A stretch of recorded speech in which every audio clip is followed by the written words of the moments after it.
Welcome to FaceWest Video and the Autovox S1 Plus. I'm going to do a fairly simple search demo. We've got two victims, but they're widely spread.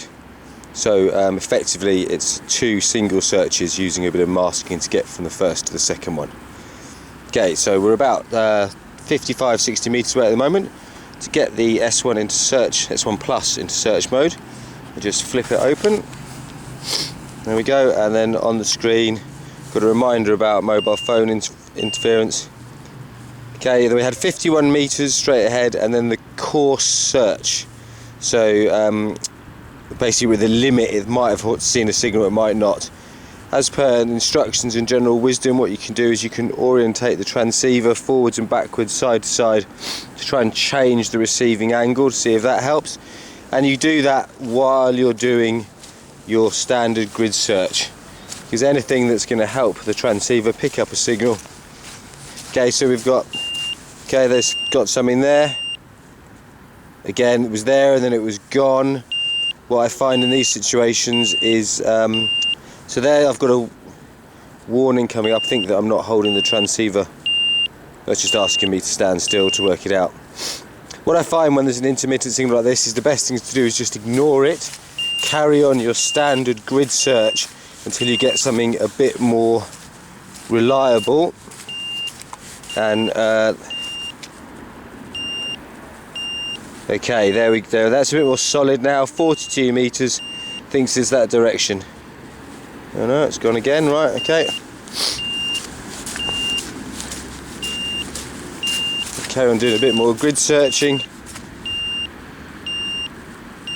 Okay, 25 meters, 47, so a little bit of interference, but I expect that in the sort of urban area that I am.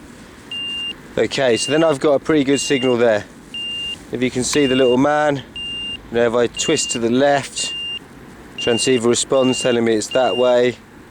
Okay, so I confused it there. Okay, so I basically orientate myself to get that arrow in the middle and then walk forwards. Okay, the number is going down, so I'm heading in the right direction. Okay, and then I sort of just keep doing that, keep that graphic in the middle. You'll see if I show you, if I drift off intentionally to the left. Okay, drifting now. Okay, then the man, it's difficult to hold it still. Then the man moves off to the right hand side. If I orientate back to the middle, it goes black when I'm heading in the right direction. Then I've gone too far the other way.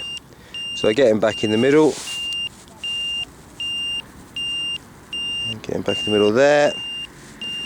Okay, and head off.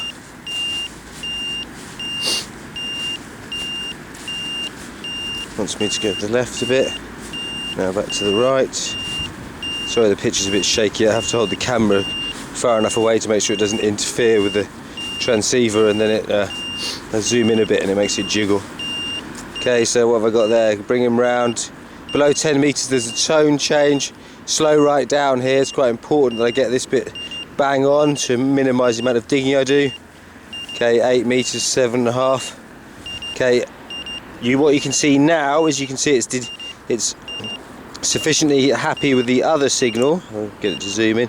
But it's showing me the second transceiver there, off to the left of the first one, and saying 21 meters away. Okay, so it's pretty happily, it's got a second signal and even knows where that second signal is. But I'll carry on to my first, keeping the transceiver in the middle. Okay, so below 3 meters I go to this course search system. Fine search graphic. Okay, so as I get closer, the circle moves in and the number goes down. They're moving nice and slowly now. But when I pass, as soon as I start moving away, see the circle moves out again and the arrows point out rather than in. So I come back to where the circle was the smallest, which is about there. Oh, I get a bit small there. Now I do a left and right bracket.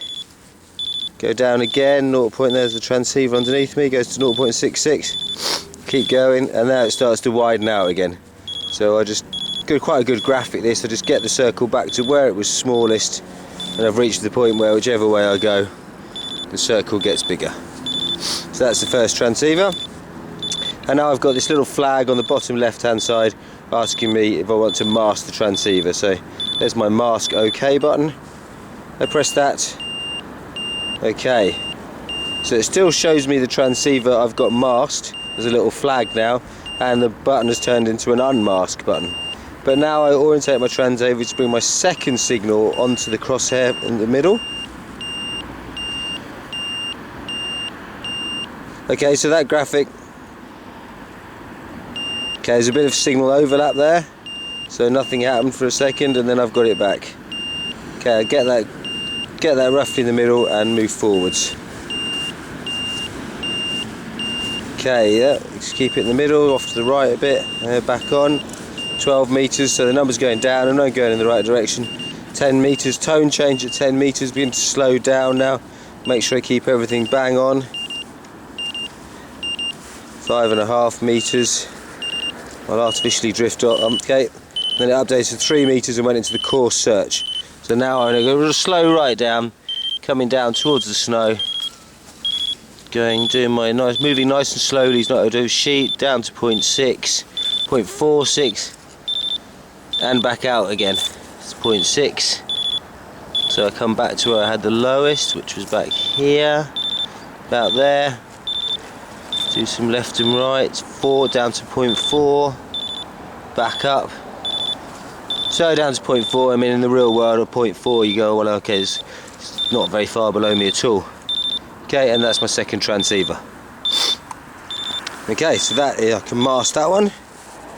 Now I've got 2 signals masked, shows me the two flags there. Then I can orientate round now to see if I can pick up a third signal. But of course I know there isn't one. Okay, so that is a simple search with the Autovox S1 Plus.